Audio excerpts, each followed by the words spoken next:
But if you telling me the hashtag don't do it, man, get the fuck on with that shit. We trying to do some work around here. Come on! Right. Let's go! Our ancestors, they worked. Come on. Yeah, talk about it. Talk about it. They worked hard. Y'all better go watch Selma and watch all of them young people who got together in back rooms and did what they needed to do. My heart just keeps breaking. My heart just keeps breaking. I've already given them a warning that the contract is broken. I've already given them a warning that they're lucky that what we're looking for is justice and equality and not revenge. I marched with his mother 2 years ago. I carried a photo of his autopsy for 8 miles. And now 2 years later, I'm still here with her. She still hasn't gotten justice. They still haven't treated her baby like his life mattered. They still haven't given this mother the ability to sleep at night. They still haven't given us the trust that the system can work for us. The contract is broken. And as long as the contract is broken, I'm not going to adhere to the contract. I'm out of the contract. You're out of the contract. You're out of the contract. You're out of the contract because they broke it. We didn't break it. They broke it. So we don't have to adhere to it. I don't have to consult with my oppressor on whether or not the way I'm bucking his oppression is appeasing to him. I don't have to ask if this is okay. I'm not concerned about the white gaze as to whether or not what I'm saying or what I'm doing is making people comfortable. You broke the contract.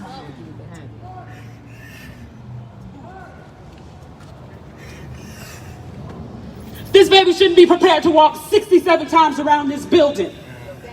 76. What kind of demon fires 90 rounds at a time? I carried the photo that I carried because it showed that he was cuffed. They drug his body down the stairs. They left him for 8 hours. You wouldn't do that to a dog. You get more time for harming a dog than you do for destroying a life. The time is up. I'm tired. I don't care if you think I'm an angry black woman. I'm angry. And my anger is warranted. And I'm not apologizing for it. And I'm not shoving it down. And I'm not talking in a way that's palatable to people. And I'm not apologizing for anything until she gets her justice. I marched with her 2 years ago. Why am I back here? I should be fighting for something else. I shouldn't still be with her. I shouldn't have had to be with her again yesterday. I shouldn't have to be with her anymore. We're not asking for something that's a gift. You owe us. You owe us. For the 400 years that our ancestors labored in those fields and built your wealth. And then when you released them, you created a system to catch them and put them back in prison. This system was built to keep us in jail. The 13th Amendment was created so that slavery could continue. Prison is big business. The death of black bodies is big business. Don't get excited when these banks say, oh yeah, we're gonna give all this money to the community. They're making more money than they can count on these death bonds that are being paid out.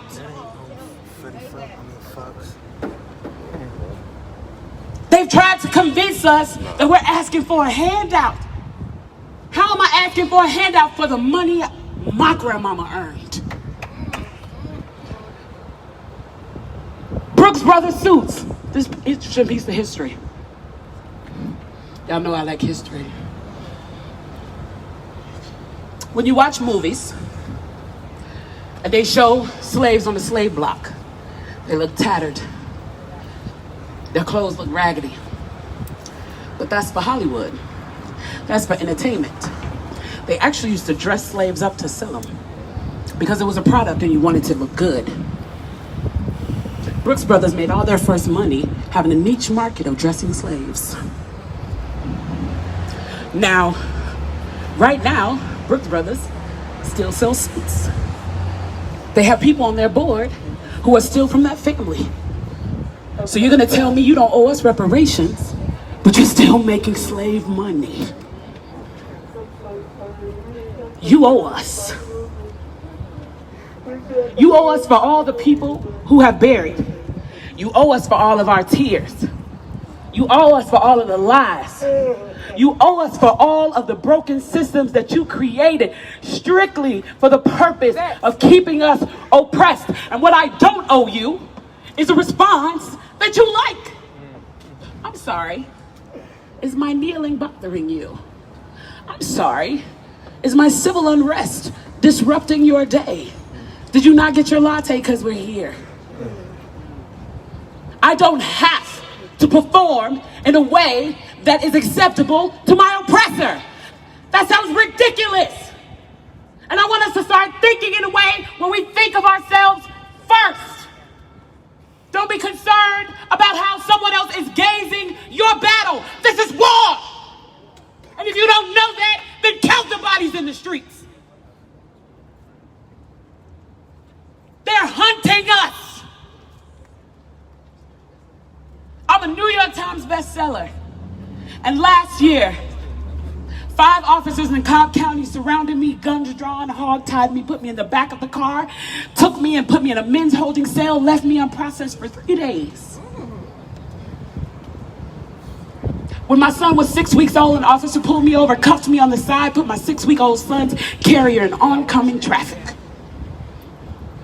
They owe us. And they owe us more than they know. But what we owe ourselves is to get active, is to get very, very proactive. Passive response is no longer acceptable. The bus boycott was 381 days. It was not 1 day of posting online. It was not 1 week of buying black. It was 381 days of walking until your feet were bloody.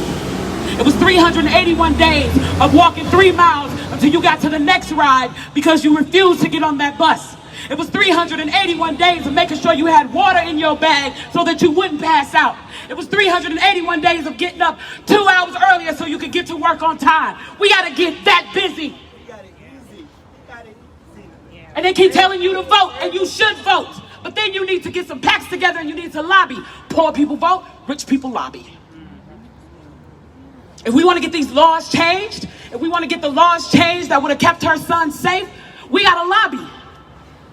Y'all got to stop standing in line for shoes and get together in small packs of 30 or 40, and y'all all put in $100, and you go find a young poli-sci major, and you give them that money, and you say, this is your chance to learn. Go lobby for this law. I'm giving y'all all homework tonight. Yes, give us homework, sis. I want you to look up Rudy Lozano. Yeah. Today is the anniversary of the death of Rudy Lozano. I grew up with his son, Jose, in Chicago. Rudy Lozano was 31 years old when he was put down on his knees and shot and murdered execution style. Now, why? Why would they do that?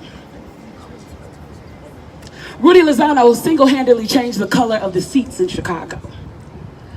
Rudy Lozano went from every black and Latino neighborhood and galvanized all those people and formed the Black and Brown Coalition.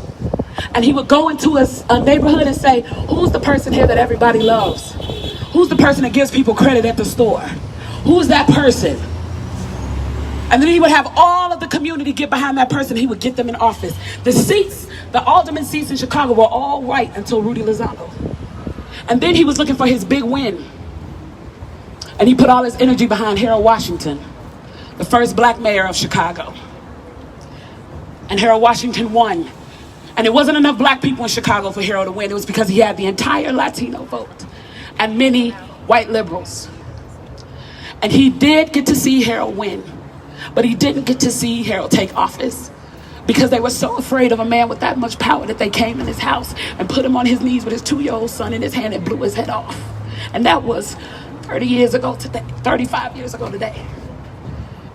So we owe the ancestor Rudy Lozano.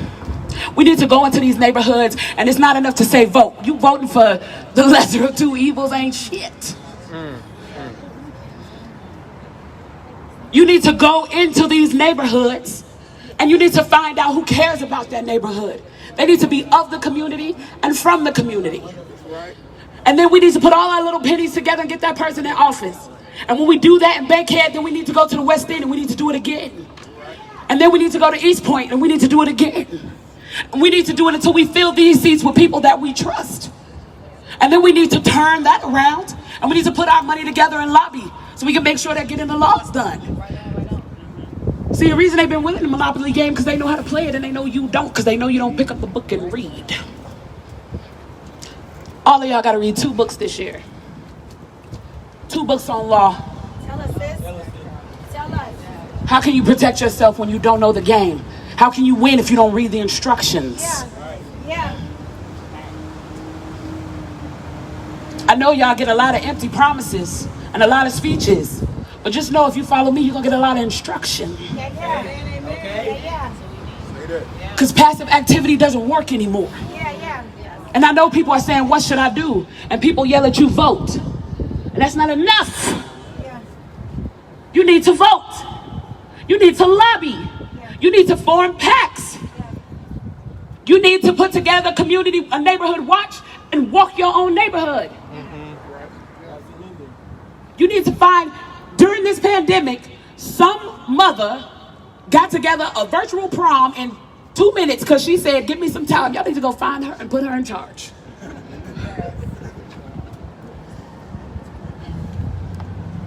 You cannot post anymore. You cannot just vote anymore. You have to work. Harriet Tubman worked. Yeah. Martin Luther King worked. Malcolm X worked. The leaders, they're gone. Or they're aging. And they're counting on us. And they're counting on us to do more than this. So you need to go to weneeddiversebooks.org. And there's a whole list of books written by people of color on every subject. Okay, say that one more time, sis. weneeddiversebooks.org. And it gives you list of books written by people of color. And it even has matching. So if your kid likes Harry Potter, it'll say if your kid likes Harry Potter, they will also like the Akata Witch, which is the African Harry Potter. Even go back to the destruction of the black civilization. Yes. Oh yeah, that's I'm going to let y'all go. But I'm going to let y'all go with a commitment. I need y'all to say, I'm ready to work. I'm ready to work. I'm ready to work. I'm ready to work. I'm ready to walk. I'm ready to vote. I'm ready to lobby. I'm ready to take a seat. I'm ready to find somebody to take a seat. I'm ready to circulate the black dollar. And let me tell you something. I see we have a lot of our white allies out here. White allies have black receipts. Economics has been what kept us back all this time. They've talked about education and everything, but if you have economics in place, you can get everything else that you need. You can get health care, you can get education, you can get all of that. We have to have an economic plan for the black community, and it has to be active. And it cannot be passive. And you have to be intentional about what you're doing and why you're doing it. Y'all hear my voice? I've been out here for 2 weeks straight, fighting for my people. We love you, sis. If y'all don't know my name is Kimberly Jones. Y'all can follow me on social media at Kimberly Latrice Jones, because I'm going to give y'all instructions every day. I commit to that. I gave y'all instructions today. This morning I spent my morning talking on 3-way with prisoners and their families that I'm trying to get out. So I gave everybody that homework, and it's on my page, but I'm going to give it to y'all too. Everybody go home tonight and watch Ava Duvernay's documentary 13th. Everybody go home tonight and y'all follow the sister Yandy Smith. Y'all may know her from a reality show, but that sister is working very hard on prison reform, and I wish she needs our support. And then I want you to go, you're lucky, because you're in the state of Georgia. You're in a state where your judges are elected. There are states where judges are picked. You're in a state where your judges are elected. So whoever those moms are who bought those useless planners this year, and you get yourself organized, I need you to look in your community and see who the judges are, and I need you to do due diligence to track down their records and share them with your community. And see if they are giving higher prison time to black kids. And the reason I say that all of this is connected, because the reason things happen, like what happened to Jamarion, because it's all big business. The private prisons need free labor service. They need slaves. Let's just call it what the fuck it is. They need slaves. So how do you get slaves? Well, you make friends with these people that were over here earlier today. You make friends with them. And then you say, I need a couple of slaves. And then they say, okay, we finna do some roundups today. We finna issue all the warrants we got. And we finna go collect everybody. And if some people die in the midst, oh well. Because we gotta funnel some people over to this prison. Because you know why? Because the person who owns that prison is lobbying. When you understand that this country is really built on economics, then you'll understand that your plan has to be deeply rooted in economics. Your freedom is rooted in economics. That's why they bombed you in Tulsa. That's why they ran you out of Central Park. That's why they lit Rosewood ablaze, because you had figured out it was about economics. Y'all gotta do the work. And I know y'all got jobs and lives and backaches and all of that stuff. But y'all sure got time to be on TikTok. So you can take 10 minutes every day and say, I'm gonna research a new judge in this county. See what the fuck you got going on. And if you need to go, I need to get the people together so you can go. Y'all out here. We're at the World Wide Web. Man, could you imagine what King would have did if he had Facebook? Can you imagine the reach? Do you understand that video that I posted that went viral? I get emails from Israel, New Zealand, London saying, sis, I'm with you. You have a global reach. If you say there is a judge, and the world is tired, and the world is tired for us.